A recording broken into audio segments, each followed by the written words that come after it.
જય માતાજી friends, welcome back to Vaghela's ખાના ખજાના.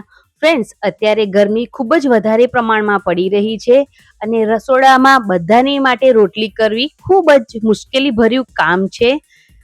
જો તમે ડેલી રાઈસ કે ખીચડી આપી દો તો કોઈને પસંદ નહીં આવે. કોઈને કોઈ એવું હોય જ ઘરમાં કે જેને ડેલી રોટલી તો જોઈએ જ.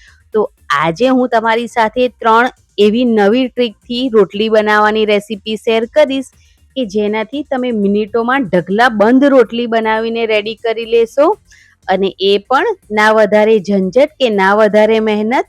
ફટાફટ રોટલીઓ બધી જ બનીને રેડી થઈ જશે. તો ચાલો શરૂ કરીએ. આ રેસીપી પસંદ આવે તો ચેનલને સબસ્ક્રાઈબ કરજો, લાઈક, કોમેન્ટ, શેર જરૂરથી કરજો. તો તેના માટે અહીંયા મેં 4 વાટકી જેટલો એકદમ ઝીણો જે રોટલી બનાવીએ તે લોટ લઈ લીધો છે ઘઉંનો. તેને ચાળીને લીધો છે. લોટ હંમેશા ચાળીને લેવાનો. હવે તેની અંદર અહીંયા સ્વાદ પ્રમાણે મીઠું એડ કરી દઈશું. તમે મીઠું ના ખાતા હોય તો સ્કીપ પણ કરી શકો છો.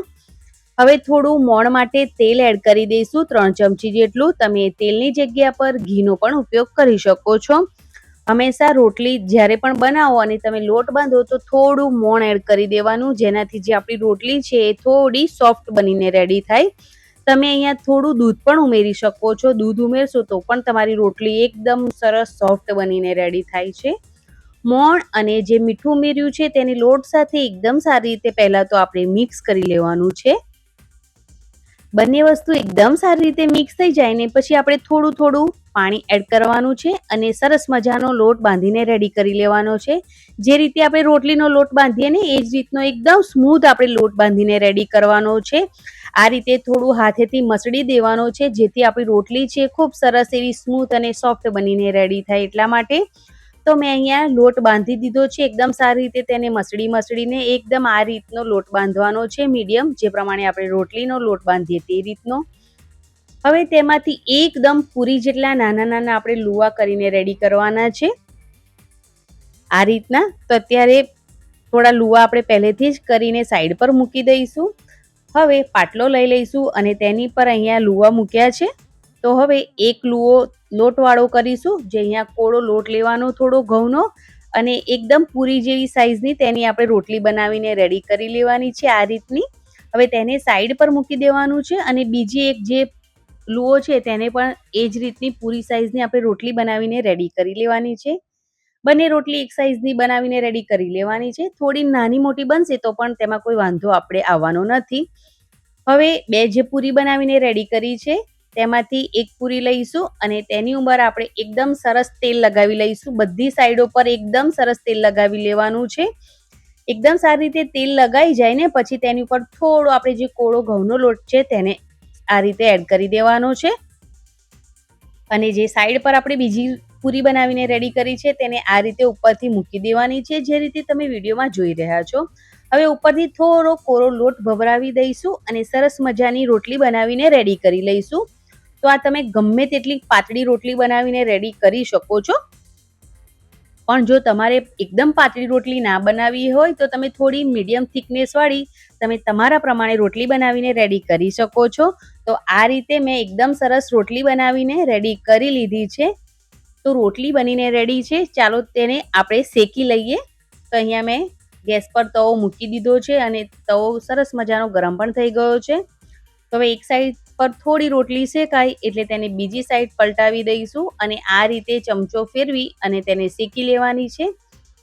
જે ચમચાનો ઉપયોગ કરો તેને હળવા હાથે ચમચો ફેરવવાનો છે, એકદમ ભાર નથી આવવાનો, નહીં તો રોટલી છે એ થોડી કડક થઈ જશે. એટલા માટે હવે રોટલીની બંને સાઈડ તમે ઘી, બટર, તેલ જે પણ તમને પસંદ હોય તે તમે લગાવી શકો છો. તો અહીંયા મેં બંને સાઈડ તેલ લગાવી લીધું છે ને રોટલીને એકદમ સરસ શેકી લીધી છે. તેને નીચે ઉતારી લઈશું અને રોટલી થોડી ઠંડી થાય એટલે આ રીતે ખોલી લઈશું. તો આપણી સરસ મજાની એક જ ટાઈમમાં 2 રોટલી બનીને તૈયાર થઈ ગઈ છે. હવે આ તમે તેને પડવાળી રોટલી પણ કહી શકો છો. હવે અહીંયા હું બીજી ટ્રીક તમારી સાથે શેર કરું છું. તો તેના માટે મેં અહીંયા 2 લુવા ફરીથી લઈ લીધા છે. તેને આ રીતે હાથની મદદથી થોડા રોટલી સ્ટાઇલ એટલે કે પૂરી જેવા કરી લેવાના છે અને ત્યાર પછી તેની ઉપર તેલ અને જે કોરો લોટ છે તે એડ કરી દેવાનું છે અને ત્યાર પછી બીજો લુવો ઉપરથી મૂકી દઈ તેને આ રીતનો કોળો લોટ નાખી અને રોટલી બનાવીને રેડી કરી લેવાની છે. તો આ મેં તમારી સાથે બીજી ટ્રીક શેર કરી છે. તમને જે પણ ટ્રીક પસંદ આવે તમે તે ટ્રીકથી રોટલી બનાવીને રેડી કરી શકો છો. તો અહીંયા બીજી રોટલી પણ બનીને રેડી થઈ ગઈ છે. તો હવે આ રોટલીને પણ આપણે સેમ જ શેકીને રેડી કરી લઈએ. ફ્રેન્ડ્સ, અહીંયા હું તમારી સાથે જે 3 ટ્રીક શેર કરું છું એ 3 ટ્રીકમાં તમે એક જ સાથે 1 થી 2 રોટલી બનાવીને રેડી કરો શકો છો. વધારે ટાઈમ નહીં લાગે. તો આ રીતે રોટલી શેકાઈ જાય એટલે તેની ઉપર તેલ એડ કરી દેવાનું છે અને એકદમ સરસ બંને સાઈડથી રોટલીને શેકીને રેડી કરી લેવાની છે.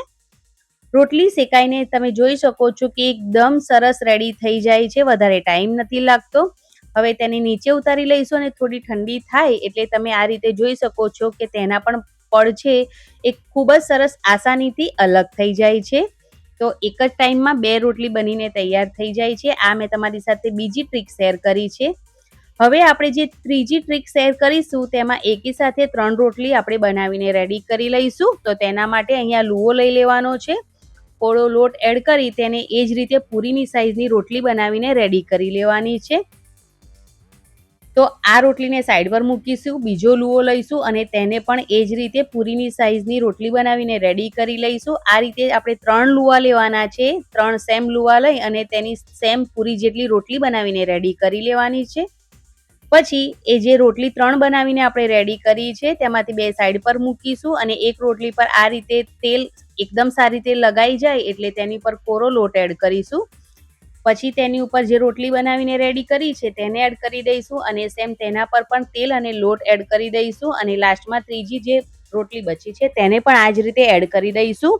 અને હવે ઉપરથી કોળો લોટ એડ કરી અને તેને પણ એકદમ સરસ મીડિયમ થિકનેસ વાળી કે એકદમ પાતળી તમને જેવી રોટલી જોવે એ પ્રમાણે આપણે રોટલી બનાવીને રેડી કરી લેવાની છે. રોટલી બનીને રેડી થઈ ગઈ છે તો ચાલો તેને પણ આપણે શેકી લઈએ. તો જોયું ફ્રેન્ડ્સ, 3 ટ્રીક એકદમ ગજબની ટ્રીક છે. તમારે વધારે રસોડામાં ઊભું નહીં રહેવું પડે અને રોટલી ફટાફટ બનીને રેડી થઈ જશે. આ રોટલી તમે સૂકું શાક, રસાવાળું શાક કે કેરીના રસ સાથે તો વધારે પ્રમાણમાં ખવાય છે. તો ઉપરથી આપણે તેલ, ઘી, બટર કંઈ પણ જે તમને પસંદ હોય એ લગાવી લઈશું અને બંને સાઈડથી એકદમ સરસ રોટલીને શેકીને રેડી કરી લેવાની છે.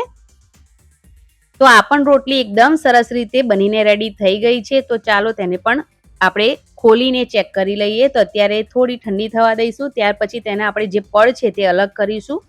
તો તમે જોઈ શકો છો કે 3 પડ ખૂબ જ આસાનીથી અલગ થઈ જાય છે. તો તમે આ જ પ્રોસેસથી તમારી જેટલી પણ રોટલી બનાવી હોય એ તમે આસાનીથી મિનિટોમાં રોટલી બનાવીને રેડી કરી શકો છો.